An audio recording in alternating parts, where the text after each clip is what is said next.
my friends, and a very, very warm welcome to you. What a joy, what a pleasure to have you with me this morning. My name is Mr Dilly, and welcome to the Mr Dilly Meets, the first ever Black History Month special. So it's a real honor to be joining you today. Very, very excited to bring you some brilliant guests today. A bit more about them in just a moment. It's my pleasure today. We've got lots of schools from all over the UK joining us. We also have some viewers from Santa Monica, from Dallas, from Nigeria. You're all most welcome, as I said. So it's really exciting to be with you today. Now, before we actually meet any of them live, let's see who actually we have coming up today. So first up, coming up very, very soon, our Mr. Dilly Meets Black History Month special. We have, well, what can we say? First guest, we're talking about a first middle grade novel called Birdie, and it's had incredible reviews, this book, and it's a wonderful story, incredible story of hope and of courage, explore themes of racism and family and identity. It's set in 1950s Yorkshire, and coming up very soon, we'll be speaking to the wonderful JP Rose about her book Birdie. After that, we have With Black Artists Shaping the World. This is a book that celebrates the diversity of work being produced today by Black artists from around the globe, and it's by author of High Rise Mystery and The Nine Night Mystery and many others, Sharna Jackson. And if that's not enough for you, we also have, I know, it's incredible, isn't it? Okay, Kimberly Kinloch, who'll be talking about Me and My Hair. It's a heartwarming journey to love the hair you have and the person you are, which is fantastic. And lastly, in a pre-recorded interview today, we have the wonderful Sabine Adeyinka. This is the third in her River School series, been a very, very popular series, set in a Nigerian boarding school. And this is the third one. 3 cheers for the River School. And I'll be speaking to, or have spoken already, to Sabine about that. So I'm going to give all our guests a big round of applause in advance. You can join in as well if you want. They can't see you, they can't hear you, but it just gives a good vibe, Before we speak to my first guest, let's have a look at what Black History Month actually is here in the UK, with a short video from Freedom is Mine from YouTube, and then we'll be back with JP Rose. Here we go. Black History Month is a month dedicated to celebrating Black history. Although it's now global, the concept was pioneered in the United States. In 1926, a man named Dr. Carter G. Woodson established Black History Week to promote the teaching of America's Black history in public schools. In 1970, Kent State University hosted the first Black History Month on their campus. By 1976, the event was being observed across the country and was officially recognized by President Gerald Ford. In 1987, the Ghanaian-born activist Akiaba Adesebu worked with the Greater London Council to establish Black History Month in London. Today, it's celebrated by schools, institutions, and companies nationwide. In the US, Black History Month is celebrated in February to honor the birthdays of the abolitionist Frederick Douglass and the US President Abraham Lincoln. In the UK, it's celebrated in October so that Black children may begin their academic year with a sense of pride. And thank you to Freedom is Mine then for using that video. Now it's time to welcome my first guest. So let's put our hands together all across the UK, even in the USA, Nigeria, wherever you are, and welcome my first guest, the wonderful JP Rose. Round of applause. What a joy to have you with us, Jackie, this morning, and to find out about all your latest book, Birdie, which is a wonderful book. Before we get into talk about that, for those who don't know much about you, because obviously this is your first sort of middle grade book, but tell us a little bit about yourself or your sort of author kind of journey, if you like, and how you got to writing this middle grade book, and then we sort of jump into Birdie itself. So I'll hand over to you to just give us a bit of background, if that's okay. Sure. Hi there. So I always loved writing, always, since I was a little girl. And I started to write poems and poetry. And then as I got older, I started to do writing in the community, in theatres, and I just loved it. And then I sent off to an agent, and I wanted to be a children's writer first and foremost. But at that time, there wasn't really loads of opportunities for stories about children of colour or from authors of colour. So they asked me to, they said, I like your writing, but could you start writing some crime books, adult books? So for years, I spent my time writing crime books for adults, which I enjoyed, and it helped me hone my craft. But then eventually I thought, no, I really, really want to jump into children's books because that's really where my heart lies. and I wrote a teen book, which was a psychological horror book. And then I just knew that I wanted to write about this little girl, Birdie, because she was in my head for so long. And I just sat down and I started to write her, and everything just seemed to go together. And she, out of all the characters I've ever written, and I've been writing professionally for 10 years, she is my favorite character. So Birdie, obviously there's a lot in this story, lots of themes, you know, and amazing story. It's set in 1950s in Yorkshire. I've read in other interviews, but obviously, even though it's set in the 1950s in Yorkshire, and that's not your past in that sort of sense, what is in the 1950s? But what is your sort of experiences that have kind of led into this book and kind of shaped some of the story of this book? So I'll hand over to you. Tell us a bit about that. Yeah, sure. So I was adopted in the 1970s, and I was brought up in a small village in Yorkshire, very much like sort of when Birdie goes to live with her great aunt.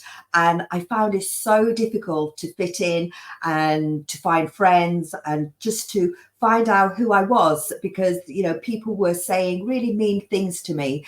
And so that sort of inspired the base of Birdie and her experiences. But also, when I was a little girl, there were pit ponies, and I used to watch these pit ponies coming in and out of the mine, and I wanted to free them, and I wanted to you know, rescue them all, and I couldn't. But I knew one day I'd love to write a story about a pit pony, and then it just sort of fell into place that Birdie, when she goes to live with her great aunt, she befriends the last remaining pit pony in the village, and that's the way she sort of you know, sort of boosts her confidence. She sort of finds herself and her own identity, and there's hope within the story because she realizes she is worth something. She is a fantastic person, and she can be the hero of her own story. And that was very much like me, that I was very lost as a little girl, and that's where the sort of the baseline of it all came from.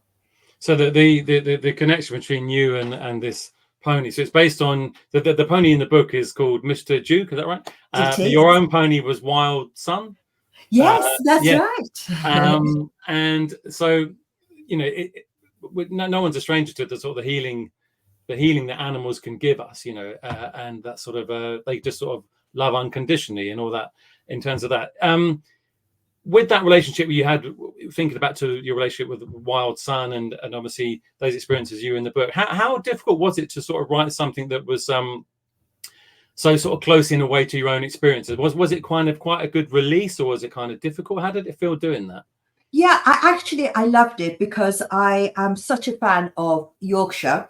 And I really wanted to celebrate and champion the Northern voices. And also I wanted to let readers know about the unsung heroes of the coal industry, which are the pit ponies. And of course, I put my emotions into Birdie, but it was really releasing. It was, there was a distance. I made sure there was a distance still when I was writing between myself and Birdie. So actually it was a real joy because I knew all the time that I did want a story of not just the struggles she was going through, but of the sense of hope as well. And that was really important to me. So the mix of the pit pony and the Birdie and the Yorkshire 1950s was actually a joy to write.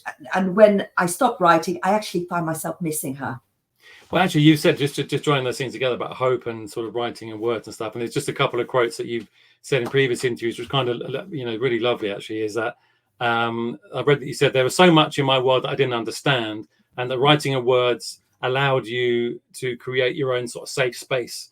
So it was kind of this amazing release for you.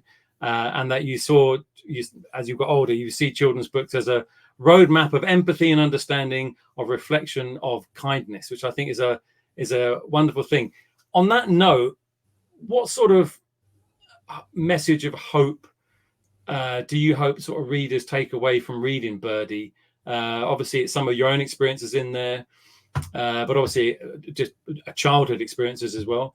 Although set in a different era, as you said, 1950s, a lot of that kind of echoes right the way through till today, of course, in all sorts of ways. So what sort of, if in a positive way, what would you hope readers get from this? So I'll hand over to you to sort of answer a bit of that.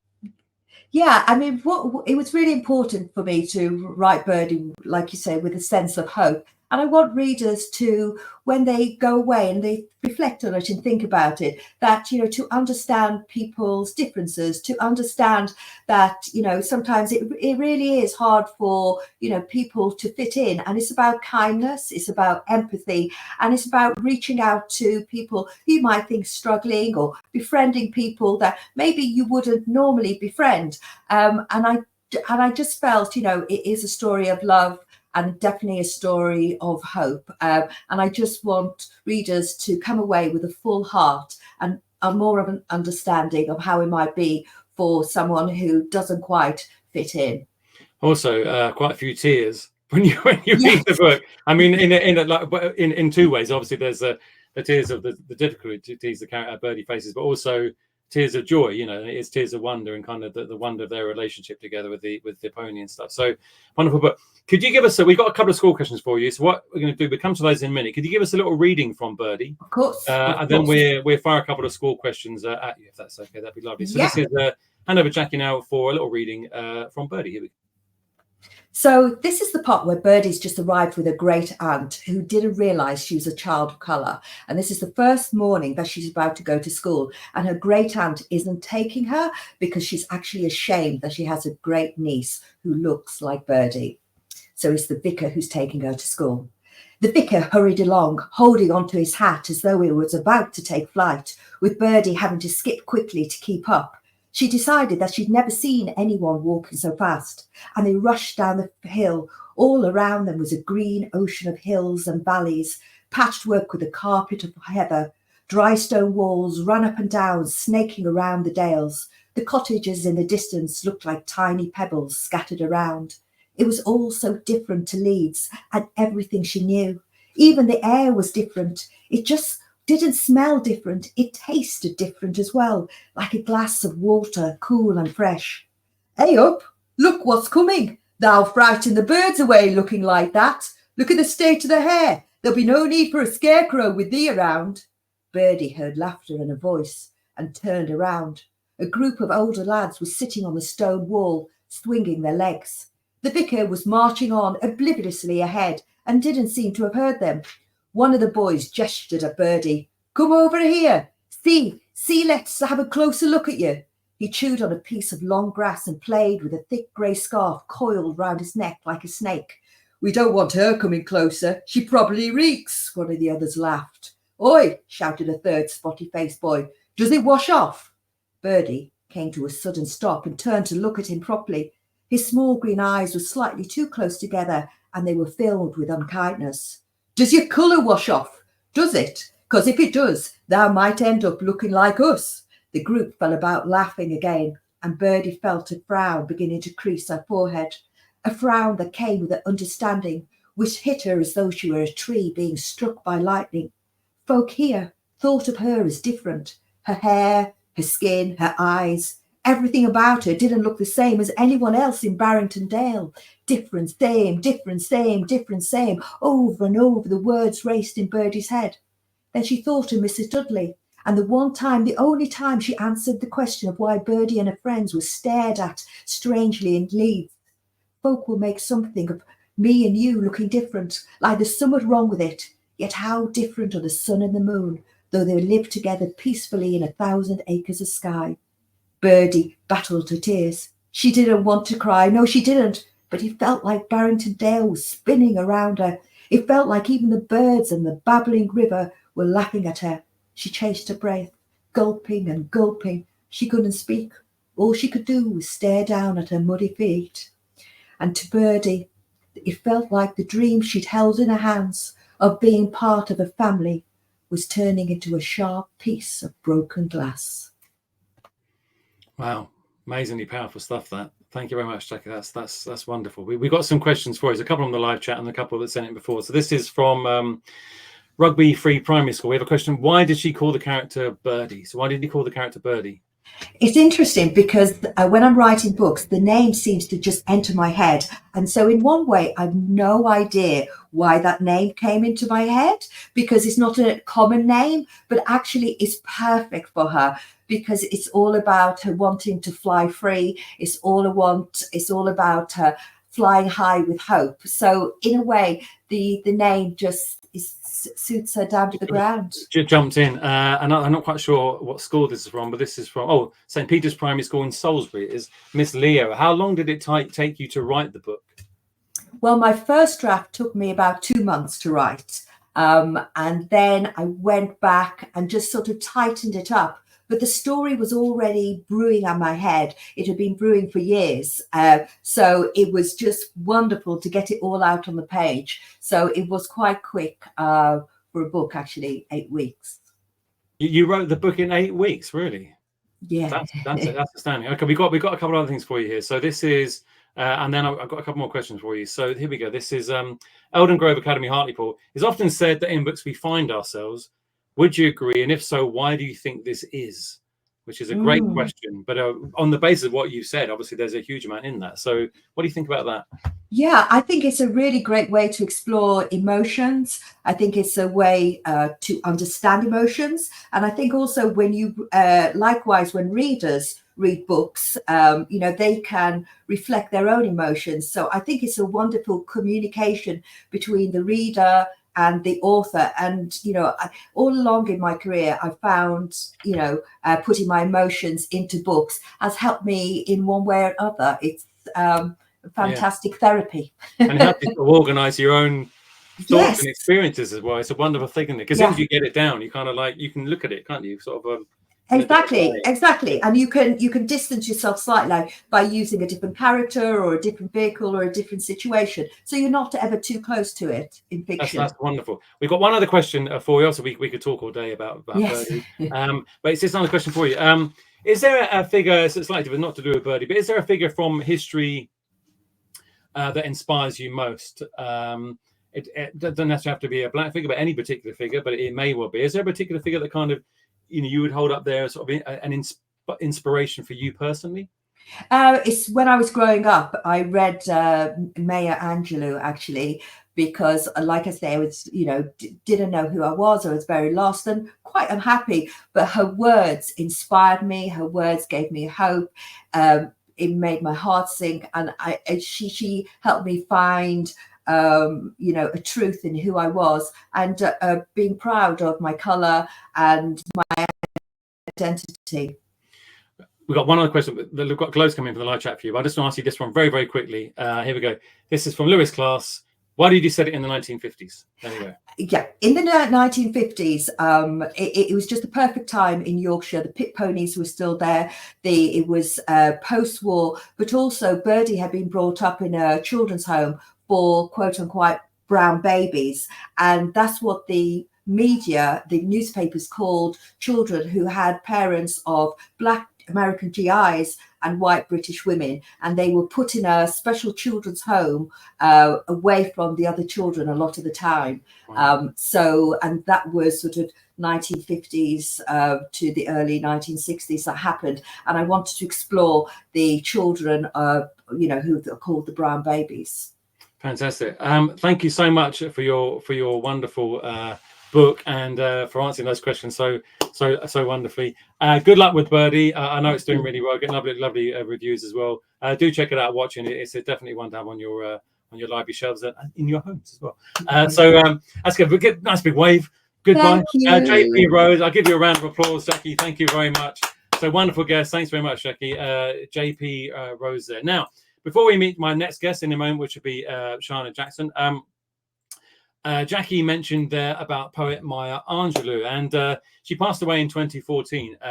She's always actually been a favourite of mine. She's made some incredible poems, if you're not familiar with her. She was a poet, a singer, an activist, and this is one sort of a slightly edited version of one of her most famous poems. It's recorded probably about 25 or so years ago, so the quality of it is a bit blurry. But what she says is absolutely wonderful at the beginning and then the poem. So this is a wonderful poem from Maya Angelou, and Still I Rise, and then we're back with Sharna Jackson. Okay, so enjoy this. Everyone in the world has gone to bed one night or another with fear or pain or loss or disappointment. And yet each of us has awakened, arisen, somehow made our ablution, seen other human beings, and said, "Morning, how are you? Fine, thanks, and you?" It's amazing. Wherever that abides in the human being, there is the nobleness of the human spirit. Despite it all, black and white, Asian, Spanish, Native American, pretty, plain, thin, fat, we rise. You may write me down in history with your bitter, twisted lies. You may trod me in the very dirt, but still like dust, I'll rise. Does my sassiness upset you? Why are you beset with gloom just 'cause I walk as if I have oil wells pumping in my living room? Just like suns and like moons, with the certainty of tides, just like hope springing high, still I rise. Did you want to see me broken?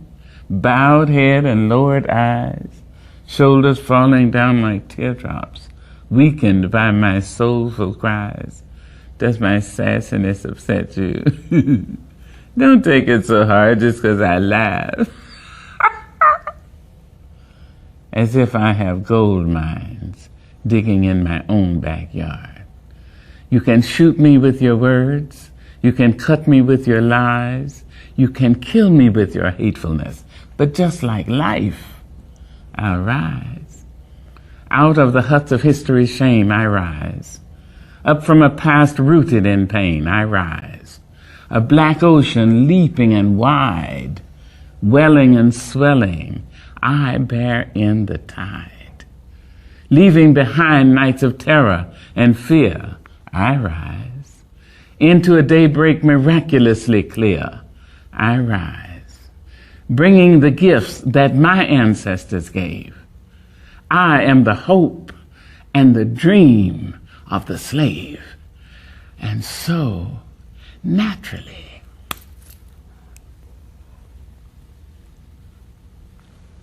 there I go rising. How wonderful is that? Amazing poem. Hope you enjoyed that. And my Angelou there, recorded quite a few years ago, passed away in 2014. One of my most famous quotes is, "Do the best you can until you know better. Then when you know better, do better." And I think that applies to all of us. But it's time now to welcome my next guest to the Mr Dilly Meets Black History Month special. Please put your hands together and get the vibe going again. And welcome the wonderful Sharna Jackson. Hello, Sharna. How are you doing?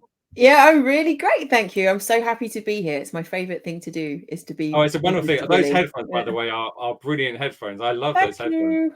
They are very, very good friends. So Sharna's here with a bit of a different book from Jackie's book. Before we go into that, I'm sure a lot of the children watching are familiar with your books and short stories for other books. But tell us a little bit about yourself and sort of becoming an author, and who you are and all that kind of stuff. And then we'll sort of dive into your latest as well. So I'll hand over to you to tell us a bit about that, Sharna. Here we go. Yeah, sure. Hi, everybody. So I'm Sharna Jackson. I am a writer of books and games, mostly about murder, mystery, or art. I live on a ship in Rotterdam. You can see my submarine door here and my escape pole. But for a long time, before I moved here, I used to work at Tate Gallery. So I've always been around art. But then what year was it? 2018. Somebody asked me, said, "Oh, do you want to write a book, like a mystery story?" And I said, "Yes, I would." And I came up with High Rise Mystery, which is probably what I'm most known for.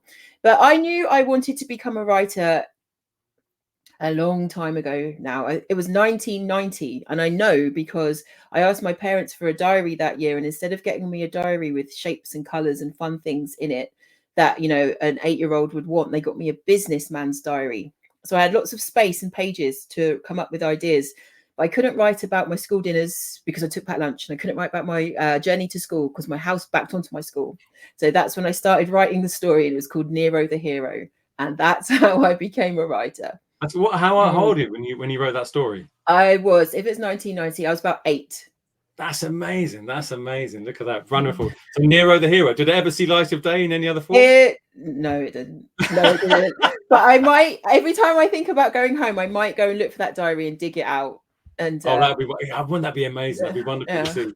So, Sharna, your latest book is a wonderful book, and tell us a bit about it. It's got 26 different artists from sort of around the world, really, involved in all sorts of things. So you've got ceramics, installation art, photography, Sure. And variety of kind of media. Tell us a bit about this. It's sort of an intriguing kind of look at what's going on today. So hold that book up there. Yeah. So this is the Black Artists Shaping the World illustrated edition, illustrated by the wonderful Marilyn Esther Chi. And it is the illustrated edition of this book, which came out a few years ago, Black Artists Shaping the World. So this one is for if you're looking for a bit more detail and you're a little bit older, this one's for you. And if you're a bit younger and you want to see some beautiful illustrations, this is the one. So in this book, we have 14 artists. And like Mr. Dilly says, they work in all kinds of mediums, from painting to sculpture to video, all kinds of things. And the book is basically to celebrate talent and celebrate artists who may not get the recognition they deserve. So we hear a lot about artists. You know, we've all heard of Banksy and Damien Hirst, but who's heard of Kerry James Marshall in this country, or Joanna Chamali, who are also doing amazing work, but just don't get the recognition that I think they deserved. So yes, this book, I've been working on this book or versions of this book now for quite a while. And this is the first time I've seen this, actually, and I really love it. It's really nice. Have you literally just got a copy, have you? Yeah. Oh, yeah. That's wonderful. That must be amazing. That must be so exciting to get that. It must be brilliant. What was cool. For the artists? Obviously, you know, there are loads of artists all over the world. Some are sort of, you know, as you said, sort of known. Some are unknown. Some are sort of more sort of known, if you like, than others. And then there's just lots of others just doing their own kind of thing. So how did you kind of, you know, go into sort of finding all these artists? You know, it's quite a difficult place to start. I mean, you know, and then choosing, you know, 26 in terms of that. How did you go about that? Yeah, it was a very difficult task, just picking 26 and then 14. So when I used to work at Tate, and I used to be the director of an art gallery in Sheffield called Sight Gallery. So I have some experience in curation, but I also worked with an amazing artistic director called Zoe Whitley. She is at a gallery in London called the Chisenhale, and she used to be at the South Bank Centre. So we worked really closely, and we were like, okay, we want to have a balance of men, women, and non-binary people in the book. We want to show off all kinds of disciplines. We want to show people from across the globe, and we want to show people who are doing like really excellent work that's intriguing and inspiring and might spark an interest in the people that are reading the book. So that was kind of the lenses that we looked through while we picked, but it was really, really, really, really, really, really, really difficult. I bet it was, but then you feel sort of bad at leaving people out, don't you? Yeah, I think that will be in there, but you've got to stop somewhere. And what we're going to do, Sharna, we've got a couple of questions on the live chat for you. Then you're going to give us a sort of, I guess, sort of, I don't know about a reading, but kind of a reading, sort of talk us through maybe a couple of the artists in the book, if that's okay. So this is, oh, it keeps moving, the live chat keeps moving. Here we go. Ambly Class, who is your favourite black artist you have featured in your book? From Esther. Thank you very much for your question, Esther. Do you have a favourite one in there? Hi, Esther and Amberley Class. Choosing a favourite artist would be like asking your parents or elders in your family, like, who's your favourite grandchild or child. So it's really difficult to pick one. But since I have her poster behind me, I'm going to go with Faith Ringgold. Faith Ringgold is an artist who really sadly passed away quite recently. She was well into her 90s, and she was born in Harlem. She was born in Harlem in the 20s, so in the 20s, and she worked in sculpture and performance and painting, and she's best known for making story quilts. So she would stitch stories into these quilts, and she was inspired by her mum, who was a seamstress, and also her love for stories. So she has an amazing piece of work called Tar Beach, which she also turned into a children's book. So Faith Ringgold is like, would be my favorite, definitely. That's brilliant. I'd like to find out more about her myself. Let's have a look at this. This is quite a funny one, actually. Hold on. Here we go. This is from Adele in England. sorry, Azide, the Boulevard Academy, is asking Sharna, is it difficult to concentrate living on a boat? Hi, Zaid. You know what? Living on a boat is okay because it's really quite big, this one. And she was built in 1897. So she's really old, and she's like 30 meters long and 6 meters wide. And it doesn't rock too much because it's so big. It's getting into cold season now. So that's a little bit, that makes it a little bit difficult to concentrate. And I have to spend a lot of money heating it, which is also makes it difficult to concentrate, but actually it's okay. Sometimes on the weekend, there are people that are a bit rowdy, but it's okay. That's a good question. Yeah, it's a good question. Good question. Let's have I hand over to you to give us a sort of a little reading, a little taste of the book, and then we've got a couple more school questions for you after that. So that's great. So I'll hand over to Sharna for this. All right. So I'm going to read you 2 entries. Yeah, 2. I would love to read them all, but I'm going to read 2. So you can get the feel for how different the artists are. So this is Lubaina Himid, and she gives a voice to the past.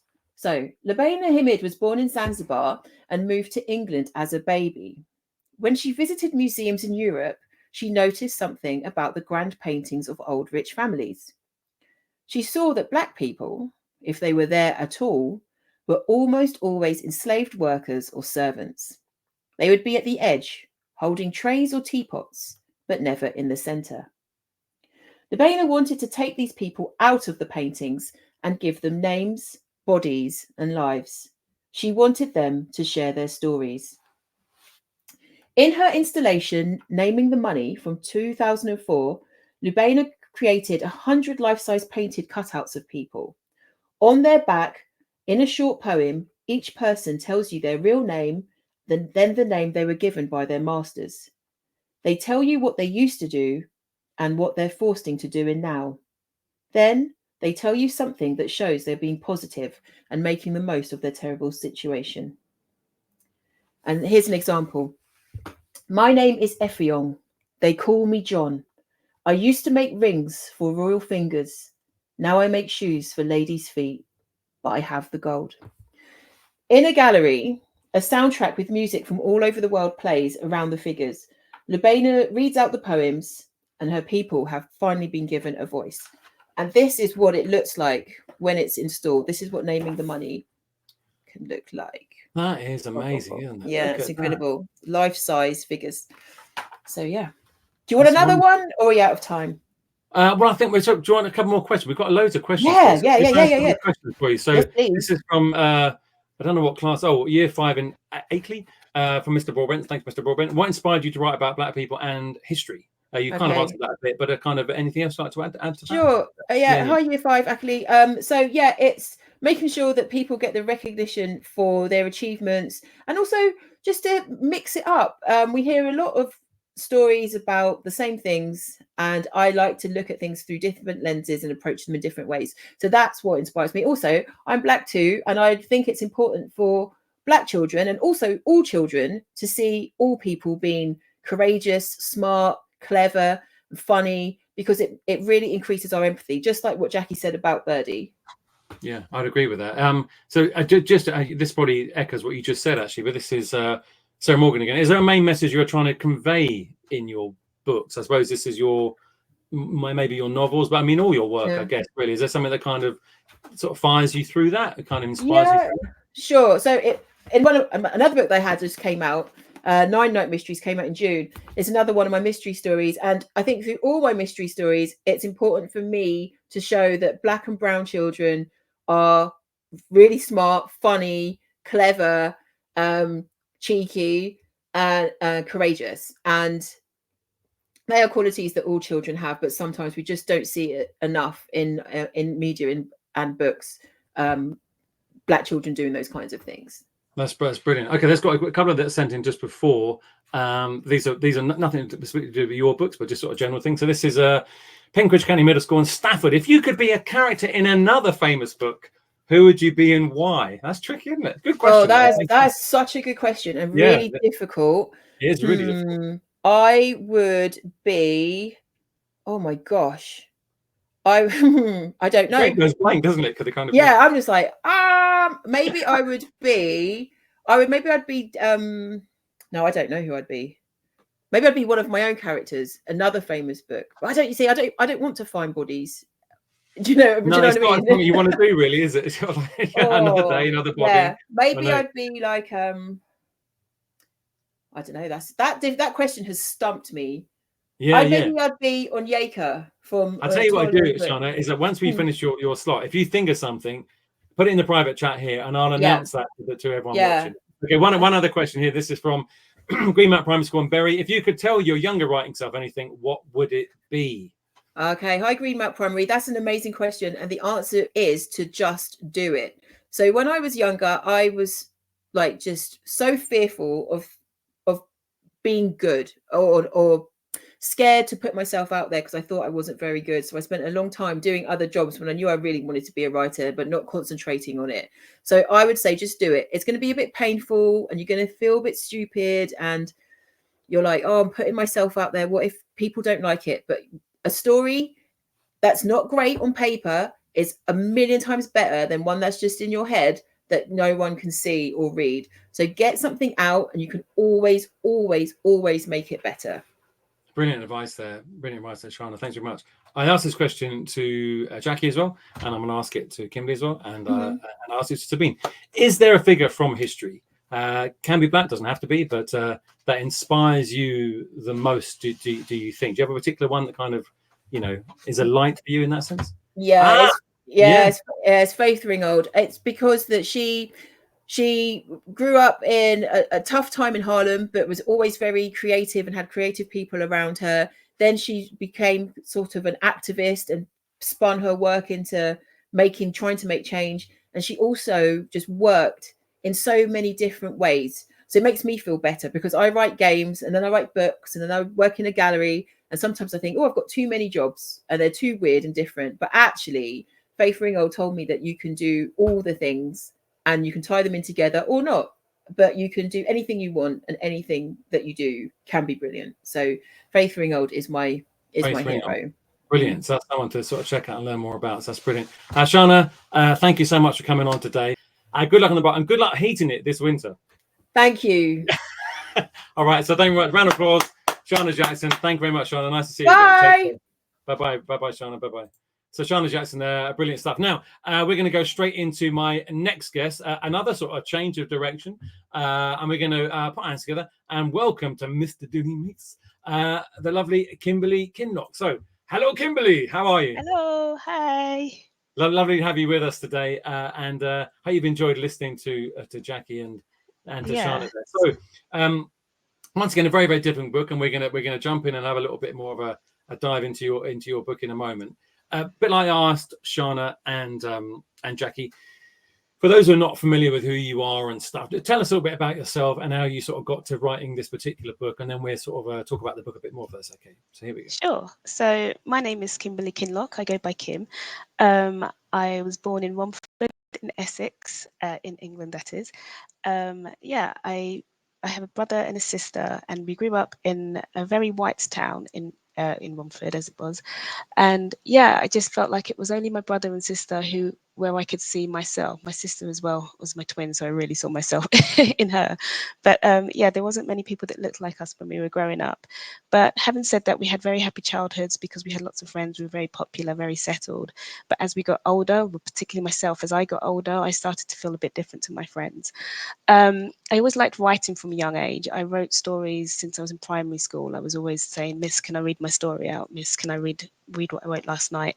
And then as I got a bit older, I decided to study it at university. And when I was at university, I managed to get a Christmas job, a temp job originally, turned into a full-time job as a Waterstones bookseller, which I really enjoyed. So I was writing, essays and assignments Monday to Friday, and then on Saturdays and Sundays, I was selling children's books. So there was like a nice marry for me of combining the two, the art and selling the books. And I think it was that stage of my life, my early 20s, that I really decided that I need to be working in children's publishing. I need to be writing books. So, and that led you up to, I know you've done other books, but before this one. So tell us about this book. So it's another very different book. We've just got an art book, we had a novel. So this is a very, very different book. So Me and My Hair, it's a beautiful book. And it kind of encapsulates some of those things that you were talking about from your own sort of childhood, I kind of guess. So hold that up for us. Let's have a quick look cover me in my hair. So tell us a bit about this. What, you know, you sort of probably said a little bit about what's inspired this, but tell us about what you're trying to get across through the book and about the book itself. So I'll hand over to you for that. Sure. So as I said, I grew up in a very white town, and I didn't see many people that looked like me, whether that was in the town or on television or in books themselves. So as soon as I became a writer for Usborne, I decided to write something for the child that I was, who didn't see themselves. And for the many children out there, whether they see themselves or not, I just wanted to show some representation for young Black children, brown children, and also I've mixed it up as well, and I didn't want it to be only about a Black child. So as you can see, there's some other characters, a white child and an Asian boy there as well. And yeah, I decided to write this just so that all children can see themselves, and also to see other cultures, because I think we can't learn about other people if we're not seeing it as well. So yeah, that's how that went about. You said about you know, your sort of personal experiences. How much of your sort of own experiences in terms of the way you've written this book is kind of, you know, in there, directly in there, in terms of like the way that you were viewed maybe when you were younger and stuff like that? Sure. Is there quite a lot of shape? Because the main characters, is it Kyra or Kira? How would you say that? I say Kyra, but it's Kyra. The main yeah. character, Kyra. So tell us about sort of her and how your own experiences are kind of led into what Sure. she does. So if you can see on the on the first page here, we have Kyra and her friends here, and this was sort of how I felt like growing up. I was like the Black girl in the group, and my friends didn't really understand me. They were lovely girls, and we always spoke about things, but they never really understood my culture. We were all very young, and they didn't have the right questions to ask, and it was just sort of like, Kim looks a bit different, her hair's a bit different, but we just won't talk about it. So yeah, I thought I would take that experience and put it into the format of the book and actually talk about it. Yeah, so we also have a few pages. I'll read this later, sorry, but this is like a spoiler, but they're doing each other's hair. And I think this is the stuff that I wanted. You can see there. Yeah, that's the sort of thing that I wanted to happen when I was a child as well, to be able to talk to my friends about my hair a bit more, and for them to grab an understanding of it, and vice versa as well, to learn more about their hair as well. And is there a particular favorite part that really kind of, you know, means a lot to you in the book? In terms of maybe your own experiences, but means the most to you, or is it just kind of the whole thing, or what would you say? I think it's the whole thing. There's some things in there that puts a little bit of a lump in my throat. At the end, I just sort of explained that Kyra understands who she is, and that she's going to change. Her hair's going to change, but she'll always be the same person because her hair is a part of her. And that's how the book sort of finishes. And I quite like that we ended on such a note of positivity. But I think, like I said, throughout it, I'm just so proud of Kyra and her telling her story, my story, and I think other girls' story, boys as well. It's really interesting from yourself and Sharna and Jackie in different ways. Obviously, your own feelings and experiences are in the book, so that's and it's very wonderful thing to sort of get that out, as I think Sharna and Jackie were saying, sort of get that out into words. That's why writing such a wonderful and reading such a wonderful thing. You sort of find yourselves, and you can let yourself in that. Yeah. We've got a couple of questions for you from the live chat, if that's okay. Cool. Kim, and then we go for a bit more of a reading from the book. So this one, where are we now? Boulevard Academy again. Olivia, if Kimberly could only read about one person or character, who would it be? Well, that's really hard. A hard question, but a good question. That's really hard. If I could read about one character, I guess it would be digging back into history a bit, like Sharna's books, and just learning more about our ancestors, whether it be Black or not, just learning about the lives they live and walking in their shoes a bit more.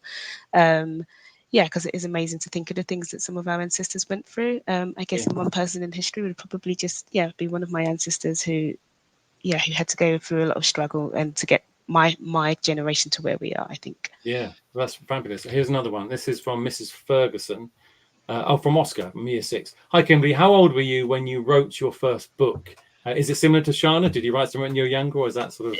I was writing stories from a very young age, so I was definitely writing from about, I don't know, I want to say about year 6 onwards. I was writing them at home. I was writing them for my twin sister, and I used to read her stories when we were in our bunk beds, which is a lovely memory I have. I don't know if it's lovely for her, but I was always writing. It was nice for you, but not very lovely for her.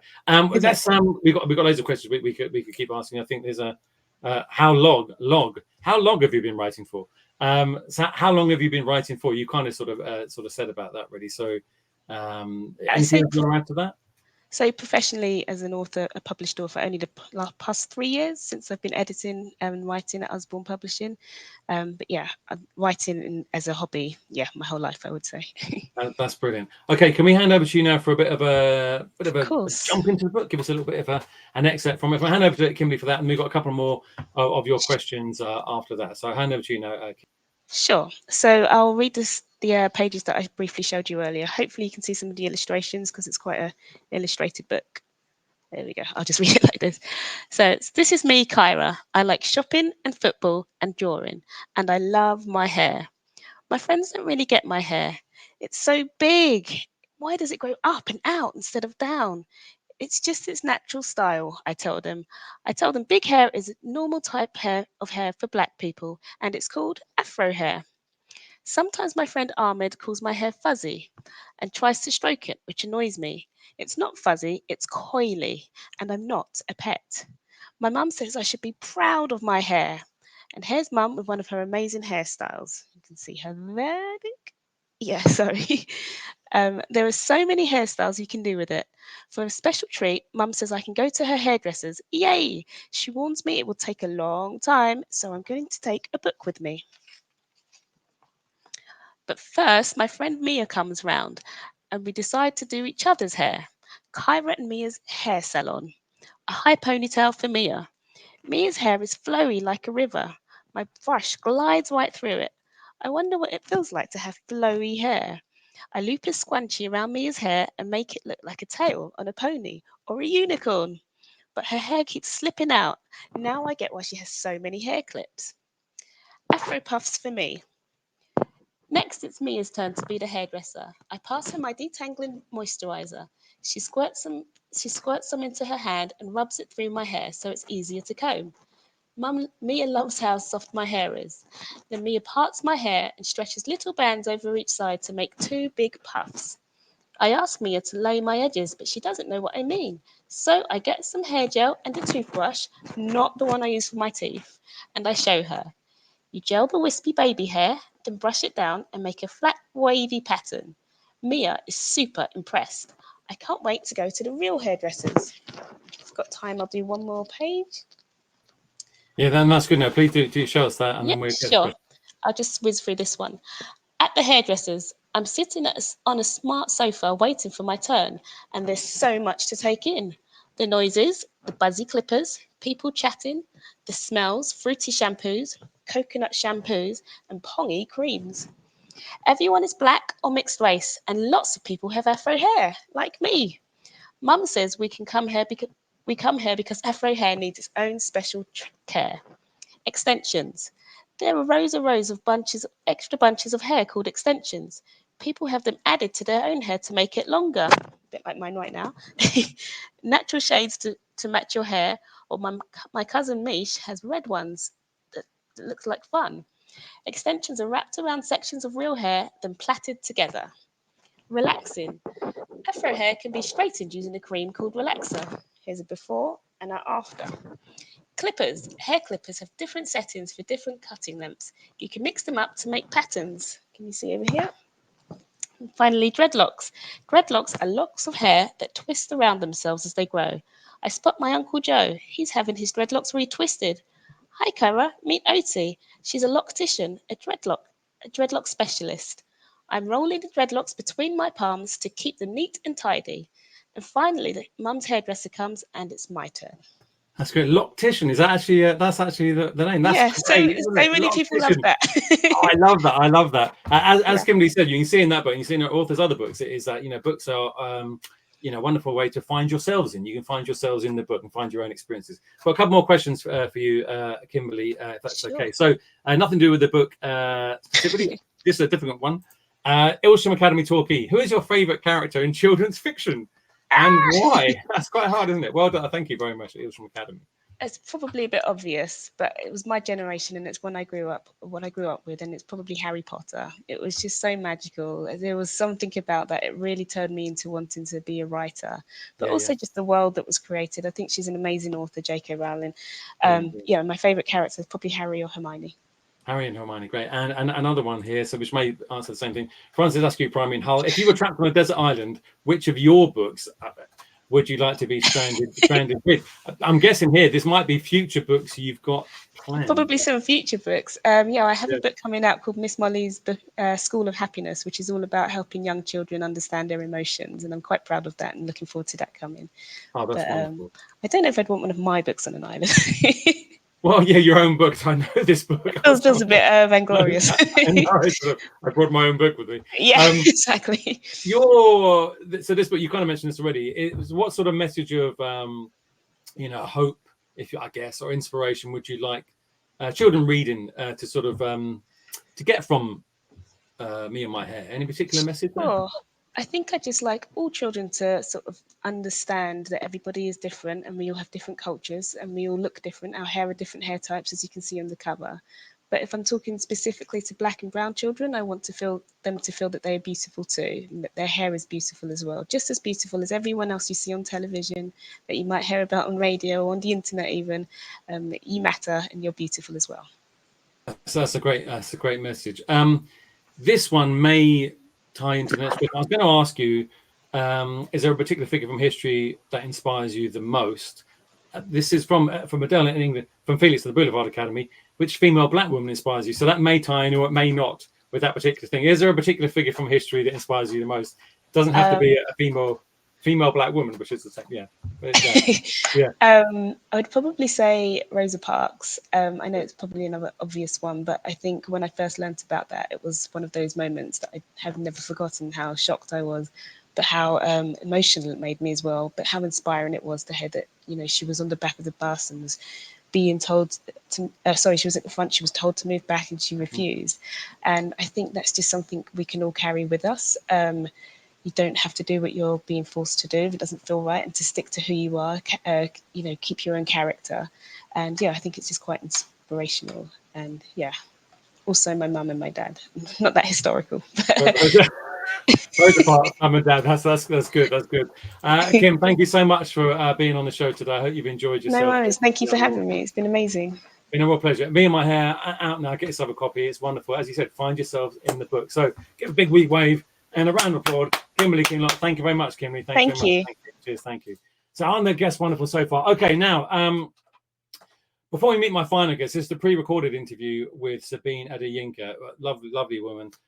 We got a video from inspirational speaker. He's a rapper, kind of come across him on YouTube, artist, filmmaker, Prince EA, which kind of, I think, sort of the message he's saying, this is quite long, it's about 4 minutes, sums up a lot of the things that the guests so far have said, and it certainly echoes something Sabine's going to say in the interview with her. So I enjoy this. Is Prince EA, and then we have the Sabine Adeyinka interview straight after that. Here we go. I am not black. I mean, that's what the world calls me, but it's not me. I didn't come out of my mother's womb saying, "Hey, everybody, I'm black." No, I was taught to be black, and you were taught to call me that, along with whatever you call yourself. It's just a label. See, from birth, the world force feeds us these labels, and eventually we all swallow them. We digest and accept the labels, never ever doubting them. But there's one problem. Labels are not you and labels are not me. Labels are just labels. But who we truly are is not skin deep. See, when I drive my car, no one would ever confuse the car for me. Well, when I drive my body, why do you confuse me for my body? It's my body. Get it?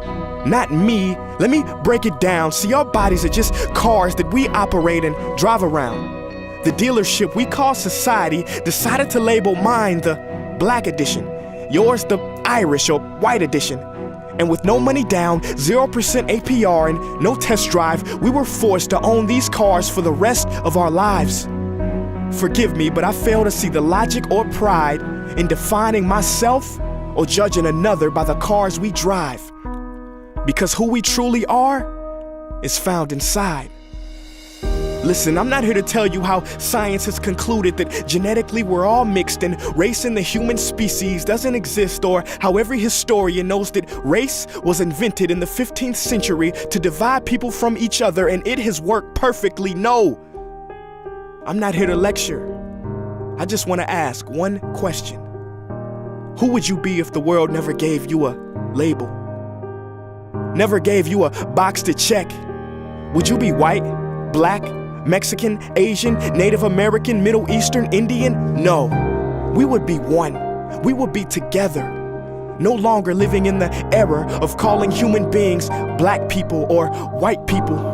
These labels that will forever blind us from seeing a person for who they are, but instead seeing them through the judgmental, prejudicial, artificial filters of who we think they are. And when you let an artificial label define yourself, then my friend, you have chosen smallness over greatness and minimized yourself, confined and divided yourself from others.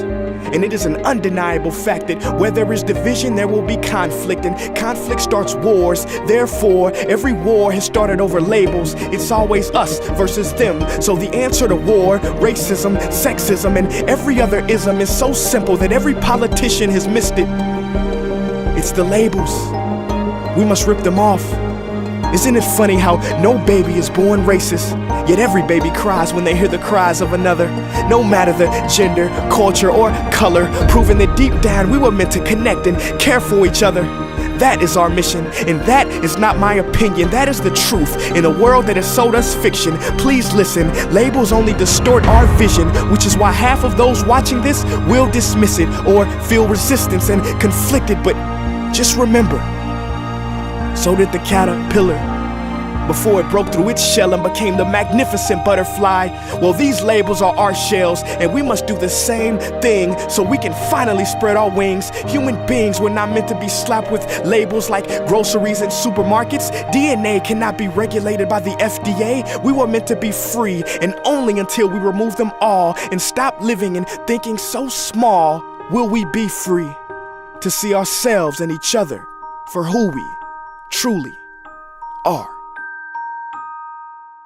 Now it is time to welcome my next guest on Mr. Dilly Meets for this Black History Month special. I think it was in 2022. Her first book came out, Journey at the River School.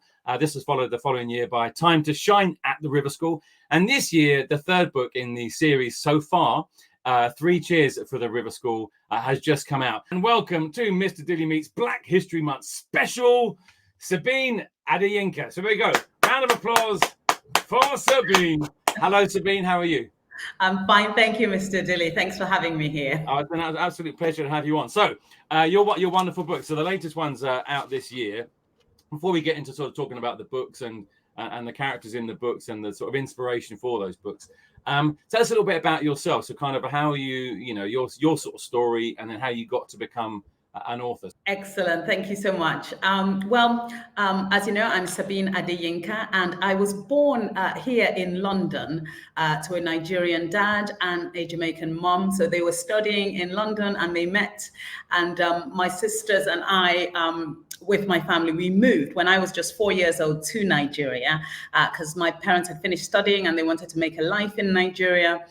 So I did all my schooling, primary school in Nigeria, and secondary school, which was a boarding school. And I must say, I had the time of my life in boarding school. So much fun, meeting new people. And the best part was it had limited amount of adults in the way. It was really, really fun. And so looking back in my life, I always wanted to tell that story. And I wasn't much of a reader. I know they always say that writers are good readers. Not necessarily. You can. I was more an imaginator and a storyteller. And so from telling stories and making up things in my mind and being creative with my mind, I always loved to tell the stories of boarding school. I would read comics or one page at a time out of a novel, and then I would daydream for hours. And I then discovered the Mallory Towers books. And for the first time in my life, I wanted to read pages and pages. Now, and from Sabine, just on that Mallory Towers, this is going to take you back. Look at this. Oh! There it is. There it is, Mallory Towers. Because when I said to my wife, Mr Dilly, everybody watching, of course, that you were on and you were a big Enid Blyton fan, she jumped with joy and produced her copy which sustained her as a child of Mallory Towers. So there you go, Stas. But tell us about that. So why did that kind of give you a kind of inspiration in terms of your own writing? It's just really good to see a group of kids together, gathering together without the adults involved. And then even when they put the adults involved, it was from kind of like the eyes of the children, lots of funny relationships with the children, and midnight feasts and all those things made it really, really exciting. And you wanted to be in their world. And so I began to daydream about boarding school. And I finally got to a boarding school in Nigeria. And me and my friends, we did a lot of the things from Mallory Towers. I don't know if we got it from there or that's what generally happens when you put children together. That's brilliant. That's brilliant. So your latest in the River School series is slightly strange on my screen here. 3 cheers for the River School. Obviously, throughout these 3 books, we've been following the character of Jumi through these 3 books. Yeah. Without giving too much away of each of the plots, obviously you could go on forever about it. So where was she at the beginning, and sort of like how has she ended up into this sort of book? So tell us a bit about her and the sort of background to what she's been going through over these 3 books, if that's okay. So I'll hand over to you for that. Excellent. So this is book 1, Jumi at the River School. It starts with Jumi just getting into secondary school, and you realize she's done some exams to do it, and they finally tell her she's going into boarding school, and she's really, really excited. And she has a best friend who sadly will not be going to secondary school. And so Jumi goes off to secondary school. And then she and her friends, without giving too much away, she and her friends really come together to really help this other friend who couldn't go to secondary school. Book 2 finds us, she's still in the first year of secondary school, which in Nigeria we'll call Form 1, because you start all over again from 1, not year 7 like here. But she's in the first year of secondary school, but at the last term. And this time they work together to save the river that surrounds the river school, which is called the Shine River. But in book 3, she is in year 2 of her secondary school. So you're year 8. And this time it's about football. And you can see that she's evolved. She's now taking care of other new people in the school, and they're working together this time to save their school from an evil head teacher. Dun, dun, dun, dun, dun. That's a very, very good summary of 3 books. That's quite difficult to do. Well done. A round of applause for that. Very, very good. So in terms of, so you said a bit about obviously the story of the books and your inspirations and sort of Enid Blyton and also your own experiences and stuff. I'm guessing some of that has all informed the sort of the books. But was there any additional kind of research that you had to do or think about to sort of put these stories together in terms of that? So because I'm a daydreamer, I had so many things, stories that happened in the school, stories I wish happened in the school. So that was all in my head. But I was lucky enough to be writing in the time of Google. So I would always, for example, the Shine River. There was a radio show when I was growing up where they said, shine, shine a lot. And from meeting, maybe when you want to buy a house as an adult, you see estate agents and they talk about a west-facing or a south-facing garden. But south-facing is the one that the sun always shines. So that combination of that shine from my memory of growing up in Nigeria with a radio show, and the estate agents talking about a south-facing garden, I imagined a river that the sun was always shining on, and that became the Shine River. And so I had to Google whether a river could always have the sun shining on it. And there are some rivers that are positioned in such a way that the sun always reflects on it, or there are some parts of the Thames where that happens. And so it's that kind of research I did. Nothing too deep, just really Google and my memory. Yeah, that's wonderful. All these things bring it to life, don't they? And give it light and shine light on the story. So that's a very bad pun, but they do. Is there any particular message or story of hope or that you're trying to get across in your story? So in my books, I'm always trying to show what an ordinary person. You don't have to be a superhero. You don't have to be only downtrodden people. Every kind of person. downtrodden, the oppressed, the rich, the poor, all kinds of people. When we come together, we're really just people. And so my book speaks to all of them and all different kinds of people. But particularly when I go to schools to read, I still see maybe a class filled with different children, but maybe just one or two Black children.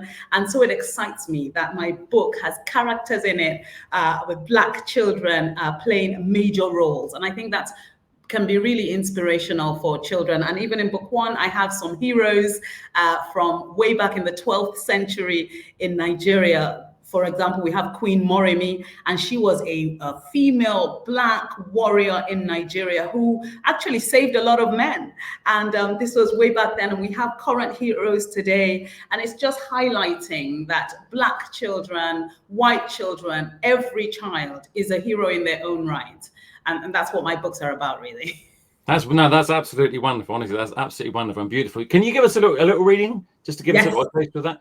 So this is from 3 Chairs for the River School. And if you've been following the series, you would have fallen in love with their head teacher. But in this book, that head teacher is no longer here, and they have another head teacher.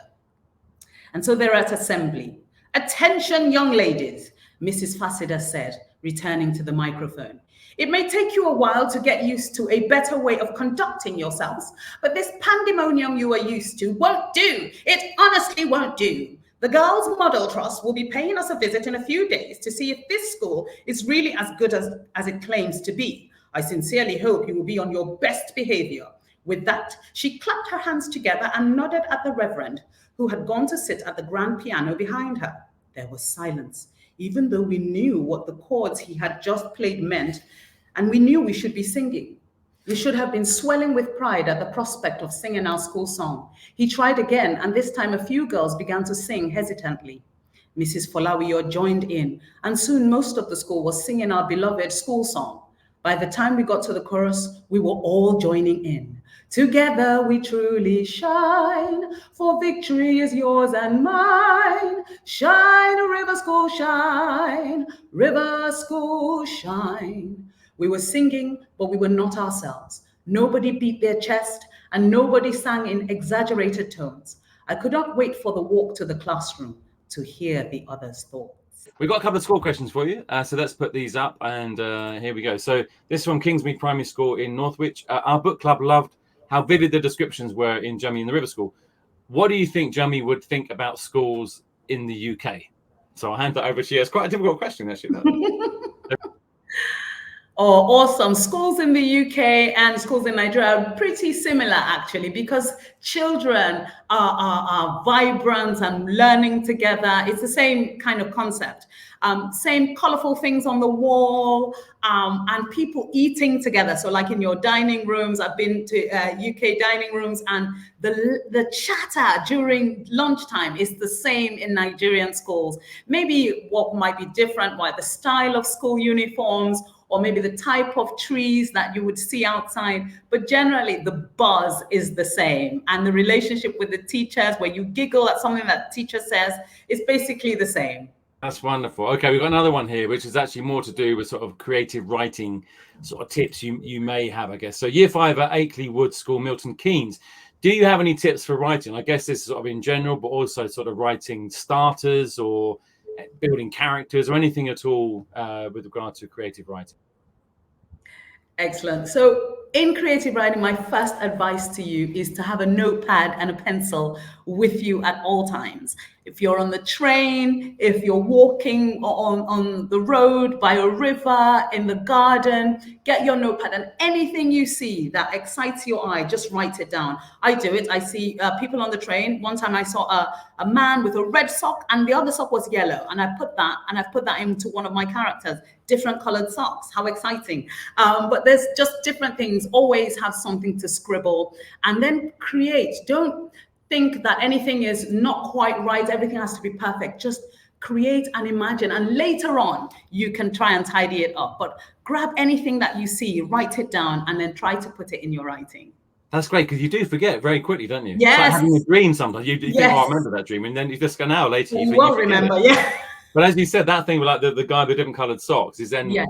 you know, you've written that down, and then a bit later on, there's a few pages later, you've written something else, and you think, oh, that Yes. would work with that. Exactly. And I guess that's where you can start building characters, and you can start Exactly building from the socks upwards, if you Yes. whatever it is. So the food in the book's a big deal. So without going into the whole thing, do you have a favorite food from Nigeria, and do you have a favorite food from Britain at all? So what's the Nigerian food? Do you have a favorite particular dish? So I'd have to split it into two. So the most popular meal people talk about is jollof rice, which is a rice cooked in spicy tomato sauce. And I really love that. But I have to say, it's the food that you eat with your hands that I really love. The way you feel when you put your hands into they're normally like a mashed potato consistency, and you dip it into a sauce. So my favorite of that is a white one. It's called pounded yam. So it's yams mashed in a mortar, and you dip it into a vegetable sauce called eforiro. So pounded yam and eforiro is really my favorite meal. Really Fantastic. And what about in Britain? Was there a particular thing over here that you've eaten that you think, actually, I like this, I don't like it? Chips and sunny side up eggs are my absolute favorite. You can't argue with that, can you? You can't argue with that. That's fantastic. Yeah, and then dip it in. Dip it into the eggs. Yeah, Yes, I mean, exactly. We can argue with that. That sounds fantastic to me. Do you have a figure from sort of history that you would say kind of inspires you the most? Is there a particular figure or figures, maybe? I think I may have already mentioned it, and it's Queen Moremi. She is a warrior from 12th century Nigeria, and she saves her entire people from their enemies. And so there's these people who always terrorize their land, and they come and capture both men and women.